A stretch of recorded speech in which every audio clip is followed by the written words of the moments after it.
Welcome to the Whole Note. Today we are actually having a very special conversation. We are going to be moving away from musical theater for a hot second and actually talking about people in theater. Today I have two groups of families that are very dear and near to my heart. David and Theresa Graham and Kelly and Logan Patton. And they're going to be talking about growing up theater. So first of all, how is everyone? Great. Good. Great to see you. It's good to see you. Oh, it's great to see all of you too. I'm just like, oh, my babies are growing up. Make it stop. So first and foremost, parents, tell the audience your name and a little bit about yourself and introduce your kids. I'm Kelly Patton. I am your typical mom. I also work for colleges teaching. When I was younger, I was in theater in high school. That was sort of my way because I was not athletic at all. And so that sort of gave me a love for it for a long time. And so we started sort of exposing Logan to it. And so then I'll let Logan take over. So this is my son, Logan. Hi, I'm Logan Patton. I in 8th grade, I'm 13. And yeah, from like a young age, they exposed me to theater throughout. I saw shows when I was very young. I got to meet some of the performers in them. And one of my favorites when I was a kid was Imagination Movers. And they had live shows that were kind of like musicals. I don't know if you can qualify that as, but it was kind of like it. And I got to meet them and kind of learn about it from a young age. So then from there, it just kind of grew and grew until now. David and Theresa. Nice. So my name's David Graham. I've been doing professional theater for almost 20 years now, around there. Grew up in Tennessee, and all around the world from California to Sweden and different things like that, performing in English and a few other languages, German and Swedish, different things like that. Met my wife in the theater on the road, and eventually had a family, including Theresa. And our cat. And our cat now. Who's currently mewing. She's not in theater though. Sometimes you can get dogs in theater, but not cats so much. No, that would not work at all. And Theresa was literally born into the theater. My wife and I were road managers on a touring unit. And when we got pregnant and had Theresa. And you want to tell a little bit about yourself? I'm 11 years old and currently in 5th grade, almost done with though. And I really like reading and playing video games and petting my cat. And getting petted by my cat. Okay. Theresa, I can't with you. So Logan and Theresa, why are you doing theater? Well, I guess my first show I ever did, I think I was 7. Sounds about right, yeah. It was with the lady who used to be my music teacher when I used to go to school. I'd moved to schools and she started a theater production company. And they started doing kids shows, and I heard from my mom that they were doing one. And I was like, well, why not? And so I did that show and continued doing shows for them until I started doing CSM and school production and other things like that. And yeah, just kind of moved on from there. Theresa? Do you want to start with your first time on stage? Sure. So her first time on stage was about 2 weeks old. And It was my wife's first show back after taking a little bit of time to recover physically. And we would do, our theater at the time, we would do kind of a mix. Sort of like you do a set of music, we do a set of short plays. And I think we were doing sort of a retirement luncheon kind of at a church. And my wife and I, we were the road managers. We had planned as much as we could to like trade off because we had 2 other actors with us at the time. So it's like, all right, you're in this show, I'm in this play, you're in this play. And, if she needs somebody, you're off stage, I'm off stage. But there was one play we couldn't get away with. We had to be together on stage. And wouldn't you know it, that's the play where she starts waking up from her little carrier. And our other actors who were 2 single people, lifelong single people, they had no sort of experience with babies at the time. And they kind of looked at each other. I'd been out on stage already. I was the first one out. My wife was supposed to step onto stage. Thankfully, we were a married couple in the play, so we didn't have to worry about, anything like that. She looks at the actors She realizes they're not going to do anything to put Theresa to sleep, scoops her up onto her shoulder, walks out on stage, and delivers her first line, and Theresa conks out. So that was her first experience. That wasn't exactly her volition or choice.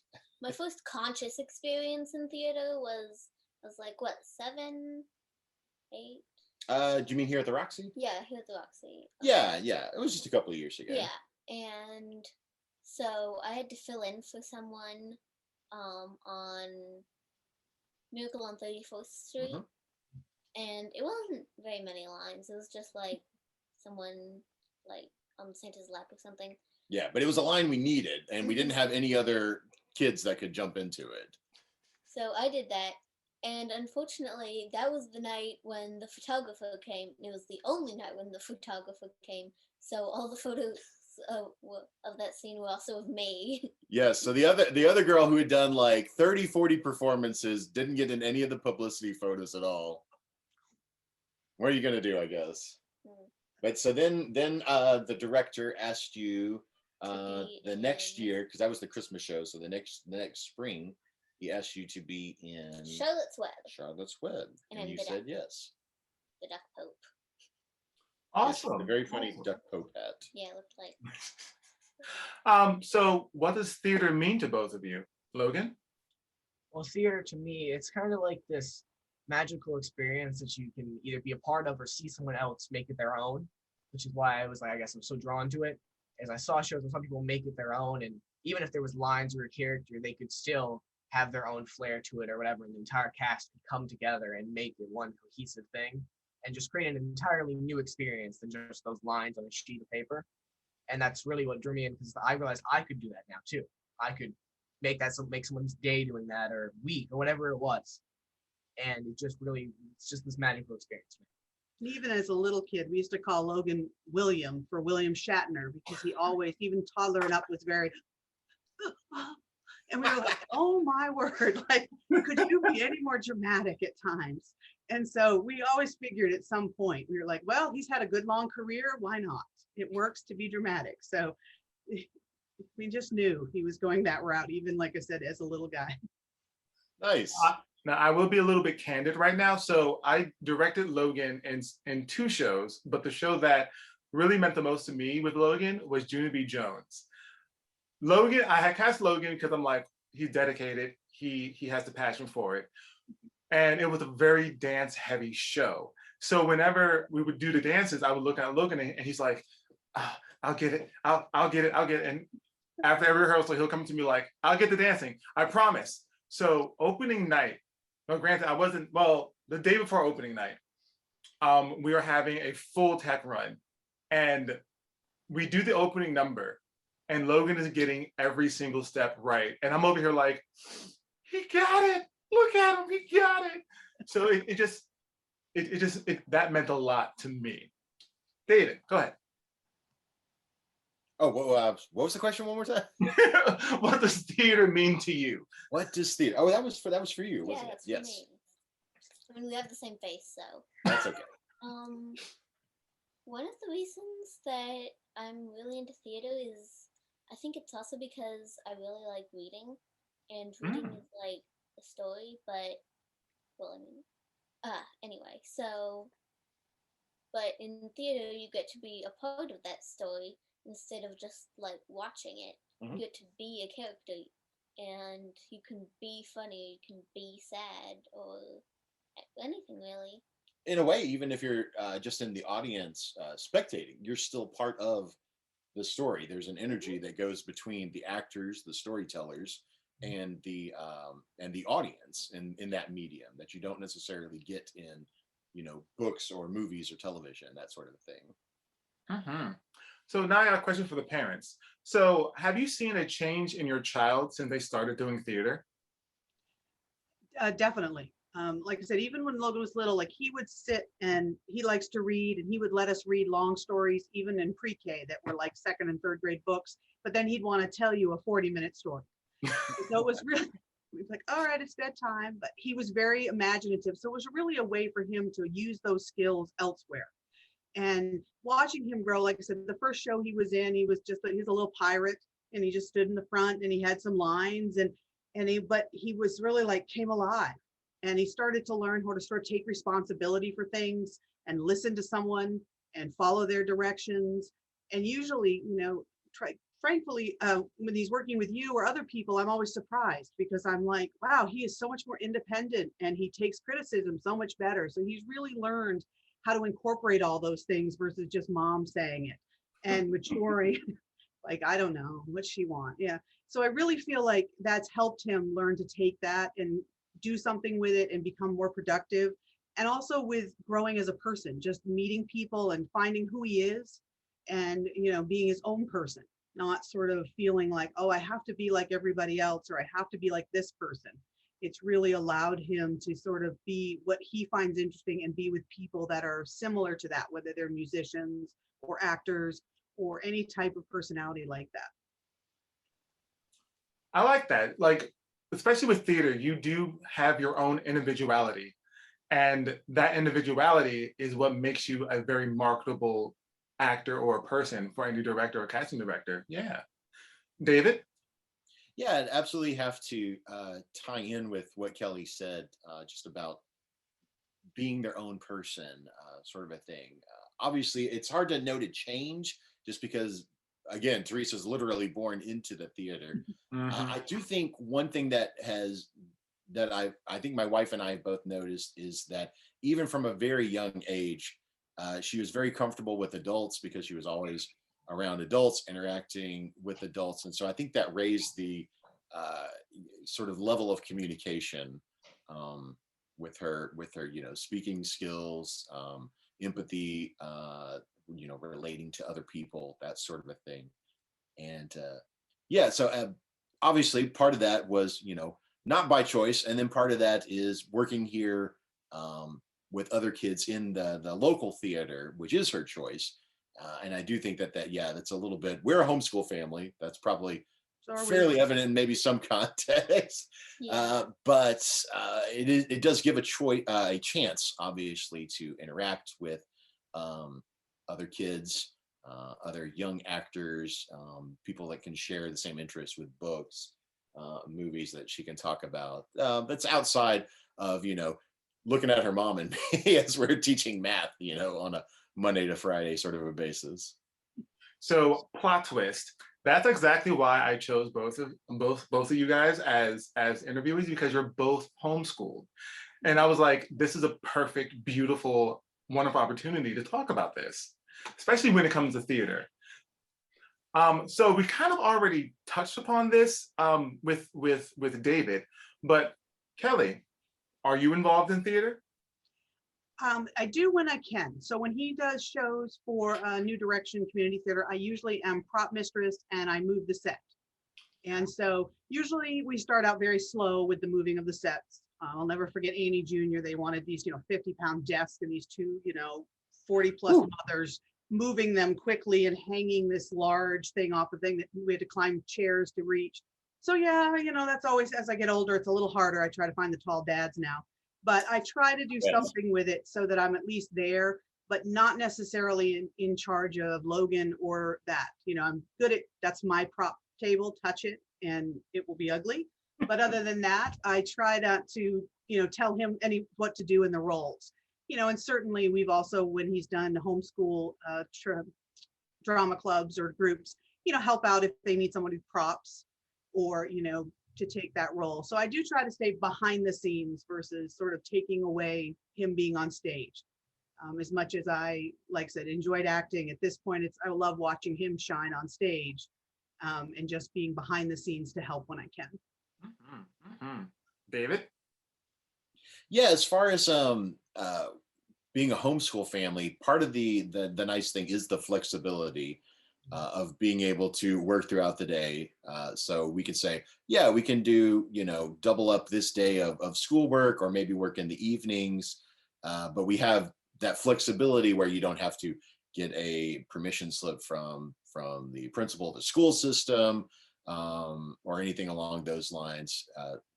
Bread and butter for a lot of community theaters are school shows, and if you need a young actor for a school show, 9 times out of 10, probably the best person that's going to be the most flexible to work with is someone that does come out of a homeschool community. Mhm. Just because of the logistics, that's the easiest thing. So that's kind of a very neat sort of byproduct of that. That I don't know that we necessarily knew when we started homeschooling. I think we did that because my wife, her family were homeschooled all growing up. But it is sort of a nice side effect that that kind of ties in with the theater. Mhm. Mhm. All right, this question's for both the kids. Do you plan on pursuing theater as a career when you get older? Yeah, most definitely. If I can, because I know that's a very hard industry sometimes to get into fully. But yeah, no, that's definitely one option I've got looking at to try and pursue throughout my life. Teresa? Probably, I think I'd probably do it on the side because what I really want to be is a photographer. I just really like taking photos of different things. All right, I'm going to regret this next question because I already know what Teresa's going to say. So, Logan and Teresa, what's your favorite theater play or musical? I would have to say either Beetlejuice or Hamilton. Oh, God. Teresa, what's yours? Hamilton or Hadestown? All right, Logan, why Beetlejuice or Hamilton? Beetlejuice because it's just such a wacky show. It had almost no correlation throughout, but then eventually at the end stuff started making sense. But they had also such great props and set design. They had this like 10-foot snake that they could ride, and which made I don't know how they made that, but they did, and it moved around. It was quite impressive, and there was just a bunch of fun things about it. Well, Hamilton, of course, and it's like everyone's favorite show. Very No, true. I will be very candid. Teresa sings Hamilton like almost all the time. Her favorite song right now is Satisfied.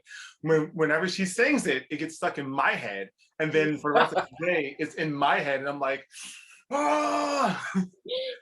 So, Teresa, why are your favorite shows Hamilton and Hadestown? Well, I really like Hamilton because I've memorized almost all of the song lyrics and I just really love it.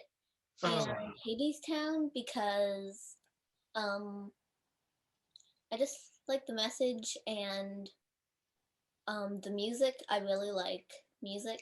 Um yeah. You're big into mythology right Yes, now I'm too, and that very kind of big. ties in with it. Yeah, I'm currently reading the Heroes of Olympus series. It's really good. Yeah, 5th, 6th grade. I think a lot of kids have that. I'm into Greek now. Understandable. Yeah, yeah. I mean, I went through that phase. I kind of am still in that phase with Greek mythology. Now, I will say this: I do love Hadestown, but I have a personal reason why I love Hadestown. The story, just that story, just it has a very special place in my heart as a symphonian. So, the next question I have for both of you is: do you enjoy being on stage or watching from the audience? I would say it's 50-50 because when I'm not on stage, I can watch other people perform and learn from them and see new techniques I've never seen, or just enjoy a show for what it is and not have the stress of having to know lines, being backstage, having to know blocking, all those things. But then I also really enjoy the side of being on stage and having those aspects, interacting with other cast members, having memories to that, and making that the same feeling that I have in the audience on stage for people in the audience. It kind of just flip flops around. Teresa? I think I'd probably rather be on stage performing, even if it's not actually on stage, even if it's like doing props or something. Like I'm managing the props for a play my Girl Scout troop is going to be doing today. Well, not today, but Soon. yes, soon. Okay, okay. Um, Parents. Now, this question is kind of a twofold question. How has theater helped with your child's development? Like I said before, it's really done a lot with sort of, Logan's always been very comfortable in front of other people. So when he was in school initially, and they would want him to speak, and he was at a Catholic school, they'd want him to read in church, and he would be one of the kids, okay, what do you want me to read? Like never thought too much about it, which has always been wonderful. I teach communications and speech, and a lot of people have trouble with it, and he didn't. But since then, he would just sort of not really think about it. He would do it, but he didn't have a lot of understanding. And so this has really allowed him to see it as more than just I'm reading lines on a stage. I have to create something. I have to project. I remember starting, and when he first started, nobody could hear him farther back. You could hear him one row, and it was like, no, we got to be louder. And so taking all of these pieces to make him a stronger speaker, a stronger performer, and even around other people he doesn't know. Like he's not afraid when we go anywhere. He's very good at just making friends with people and accepting them. And I really credit a lot of that with theater, because they don't get caught up in sort of, well, don't talk to them or don't do this. And that really has helped him grow and develop and be, like I said, a really amazing kid to watch and see him do all of these things and be such a great human, I guess you would say, because of it. David? Yeah, I'd say being on the road when we were on a touring theater unit was very interesting, and getting to see places that I never thought I'd see at all, and she's getting to see them when she's 4 or 5 years old even. So broadening that worldview is very good. Kind of gives you a different perspective sometimes on how other people live, how other people think or feel.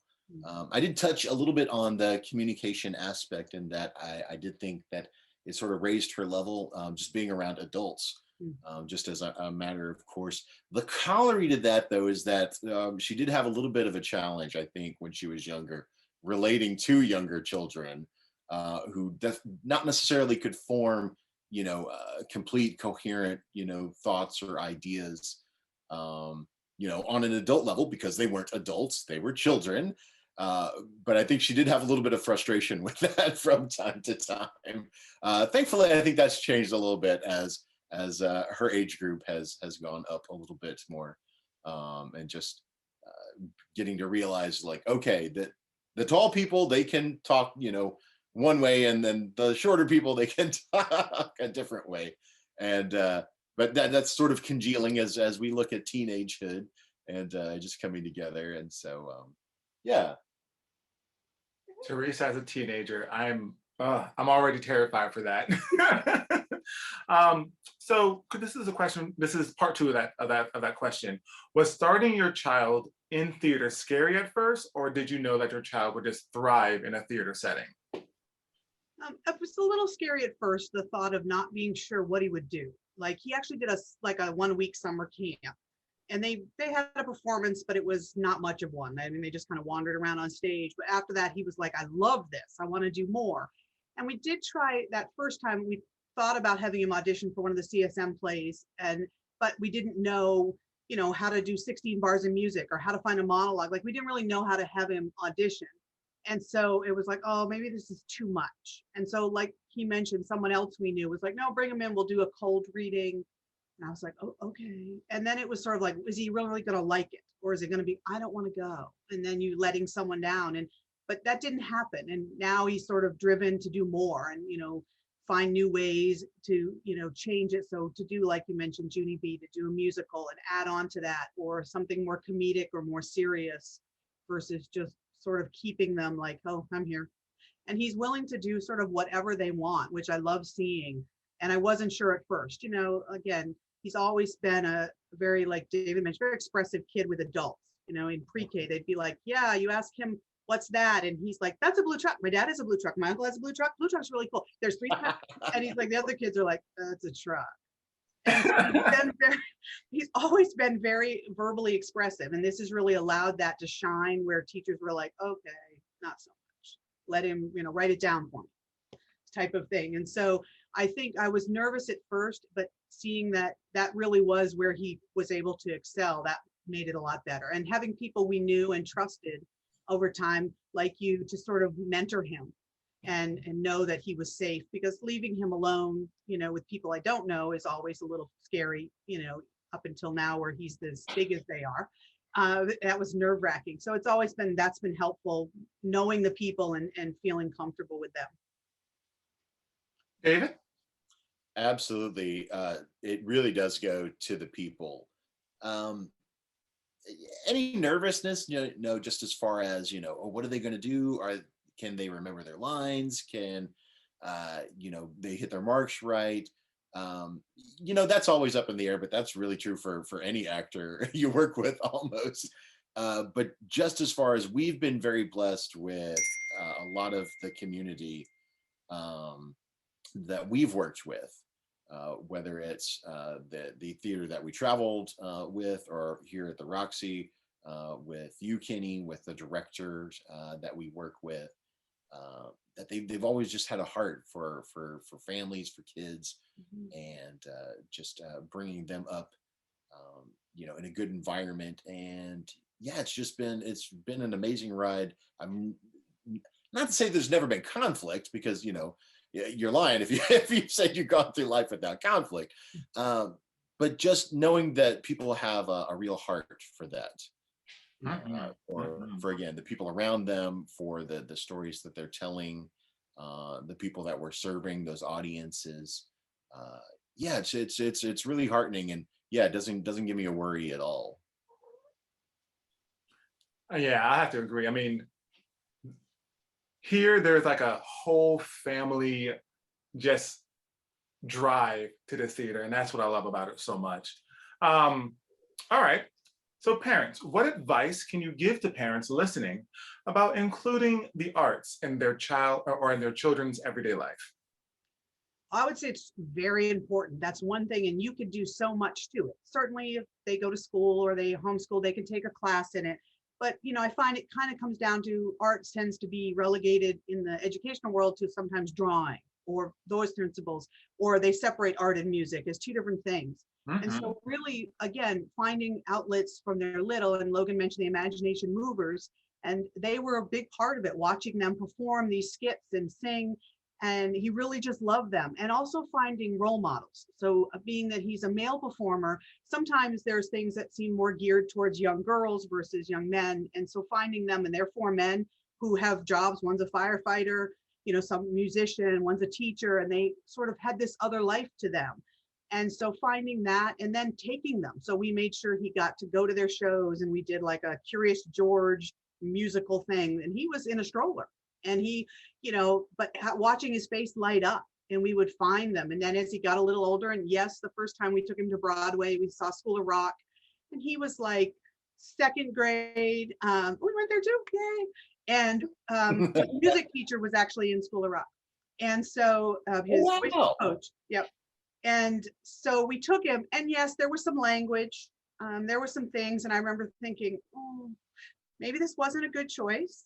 But and luckily he was small enough that I could sort of make things up. When he'd be like, what did they say? I'd be like, they're throwing pennies on the stage. They're throwing pennies on the stage, and he'd go, okay. And he sort of forgot about all that and started playing the CDs. I mean, we got Hamilton's CD. I've already had to buy a new one, and I just found the Beetlejuice one. So I always try to keep bringing it home. And so I would say include it in any way you can, whether it's just the music, if you can get to shows, but even community shows. Doesn't have to be Broadway. Your local theaters, your schools, they do so many things, and just wanting to get them involved in some way. And it's only going to help them. It does all parts of life. At some point, you're going to have to stand in front of people. I tell students that all the time, whether it's in a business meeting, whether it's, PTA, whatever it is, you're going to have to talk in front of people somewhere. So at least getting those exposure along the way is only going to help with life skills, even if he never does anything with it. It still was worth the time, and you can find the opportunities as a parent. You just have to look. And I think I would really encourage people to do that. It's a great way to make friends. It's a great way to meet new people and learn things and just have fun. David? Absolutely. Yeah. I know arts is a struggle for a lot of schools and communities. And, even outside theater, whether it is painting, drawing, culinary arts, cooking, that sort of a thing. Always be involved with that. Try it out. Test new things. Oh, I like that. I don't like that. It really wasn't my thing. However, like Kelly said, with theater, you do get that interactive element that, you know, it's not just yourself. You're having to work together, make compromises, you know, have teamwork, you rely on others and build that trust with others. You know, you're going to have that cue, that line pickup that you know, your fellow actors is giving to you, or you're giving to them, and they're picking it up, you know, in a good, timely manner. You know, you have that interaction with the audience, that trust with the audience, that, you know, they're going to enjoy what you're putting out there, you know, and give that response, whether it's applause, laughter, booing if you're the bad guy, and but yeah, just all those different elements of, you know, learning from the director, learning from the other older actors, or even actors of your own peer group, different things like that. So just having that interactivity, that community, can be very important in building, just as a person. And I want to, something Teresa said earlier, there's so many parts for everyone. So even if your child's like, I don't want to be on stage, they can do the props, they can do the scenery. I mean, the beautiful thing is it includes everyone. So maybe you're technical and you want to do sound or lighting, you know, and Logan likes a lot more of the technical side too. He's been getting into, I can do video editing and I could do these things. And I think there's just, those are bridges from watching you do some of this. And you put a lot of the technology in those shows that we've worked with you, which I think shows it's not just, you know, sometimes people get caught up with it, oh, it's a sheet over something, but there's so much more to it. And there's a little piece for everyone. So you don't have to be the performer on stage or a strong singer or even a strong dancer, but you can still be a part of that community. And I think that's a beautiful part of it. Whereas sometimes people feel excluded if they're not, I can't sing, you know, that was never my thing. And I never did musicals in high school, but I was a stage manager. I could run one like nobody's business at 17. Like that was not a problem, but I could not get on stage and dance and sing. But I didn't have to leave my comfort, my group. I could still be a part of them. And I think that's what makes the arts such a valuable piece of it. It really gives anyone a chance to be a part. And that's the thing that I think a lot of people forget when they are watching a show. There are so many elements that are needed to create a production. It's not just the actors on stage, it's the costuming, the props, the lights, the sound, the projections, the directing, the choreography. There's so much more. The 10-foot snakes. The 10-foot snakes. I mean, honestly, think about, you know, what Logan was saying, how many people it took to operate, you know, that one, you know, prop or set piece, whatever you want to call it, you know, just that their job is literally not to be seen or noticed in any capacity. Yeah, and we talked one time with a costumer, and he'd worked, I forgot which show it was. Yeah, he was working at School of Rock, but he had previously worked on another one. I think he had done Wicked, and he was talking like there's like 200 and some odd costume changes or something. There was like, or pieces, you know. And I remember thinking, you know, I couldn't do that. Like I'd be so confused. But he, you know, kept all of that straight, and that was one of the beautiful messages I thought in School of Rock, that everybody could have a role in the band per se, that you didn't have to be the musical kid, but you could still be a part of it, this whole feeling. And that was a really nice message to it. I thought that the inclusivity of all of it. Yeah, totally. Now it's funny that you mentioned how many people it took to operate the snake in Beetlejuice. So in the production of King Kong the musical that was on Broadway, it took 30 people to operate King Kong. Oh my so word. there's something for everyone. Now, I'm gonna ask the same question to the kids. What advice can you give to the kids that are listening about doing theater? Logan? I mean, just kind of, I guess, don't be afraid of it. They're not judging you. They're there to see a show, and whatever comes out of it, they know that's in store, especially if they know it's a kid's production.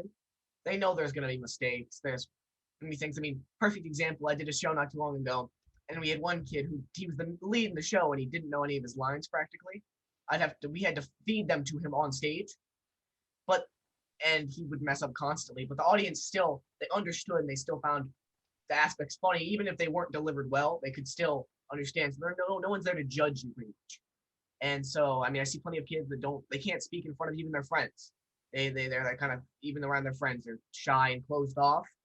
Whereas even just a little bit, you can a little bit of like public speaking or theater, you can, I guess, branch out and become more of yourself and the ability to talk to others. Yeah.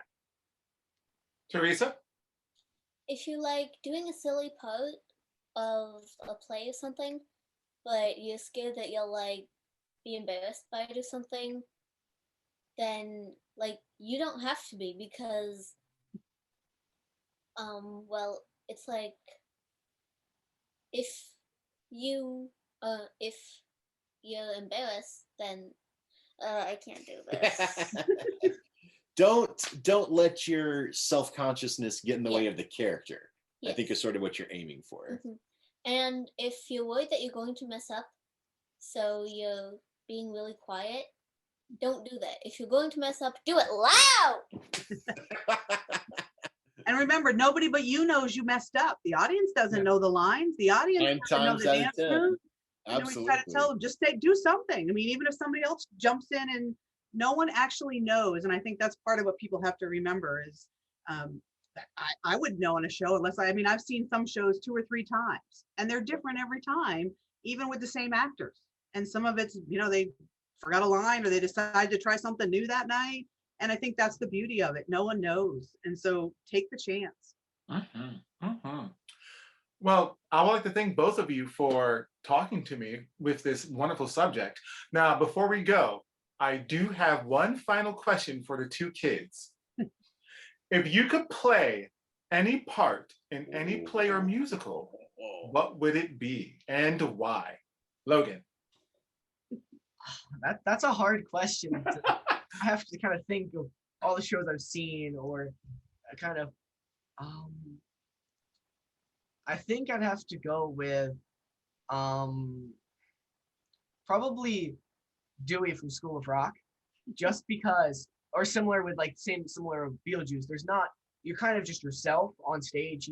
I mean, he changed the lines constantly through it, but it still ran and made sense. There was no like disconnect. It just kind of worked, and it's just one of those characters where everybody can find some part of funniness in it, or can relate with that character no matter what. I mean, he's this broke guy who lives in his friend's basement, but then eventually becomes and wins the Battle of the Bands with a group of kids he found.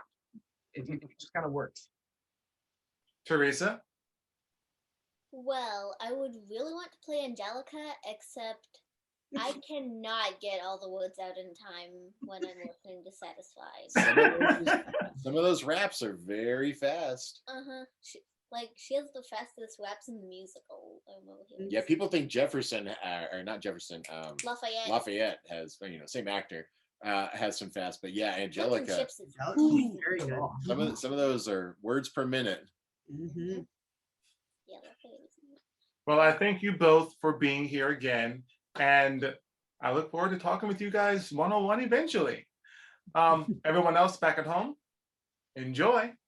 Thank you for listening to The Whole Note. Bye. Bye. Bye. Bye.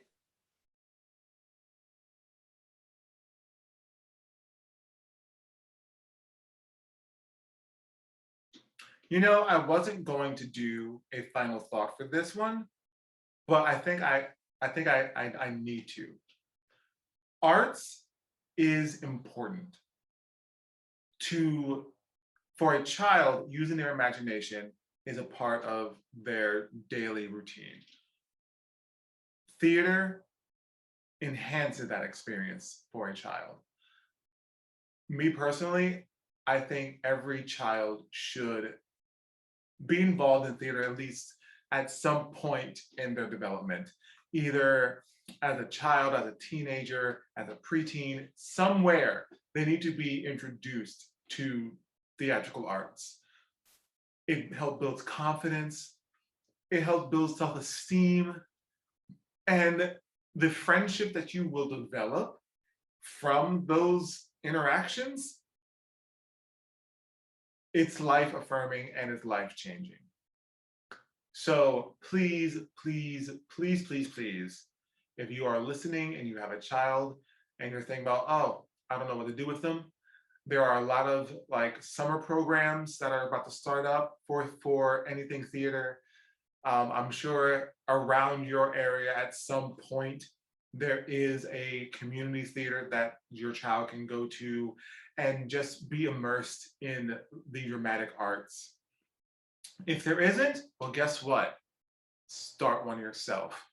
There are plenty of books, plenty of plays that you can just purchase and go, okay, I'm going to do this little scene or this little one act for the kids in the neighborhood, and just go, okay, here is your introduction to the theatrical arts. So as always, be smart, be safe, and be amazing, you beautiful creature. Take care.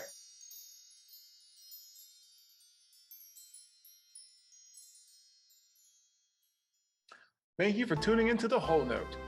The Whole Note is recorded at Roxy Regional Theatre in Clarksville, Tennessee. Intro and outro, The Bumble by Joshua Pyron, and was inspired by The Flight of the Bumblebee. Grading scale notes sung by Marseille Alundra. This podcast is edited and produced by me, Kenneth L. Waters Jr. Tune in next week and discover a new musical. Don't forget to subscribe. Until next time, stay amazing, you beautiful creature.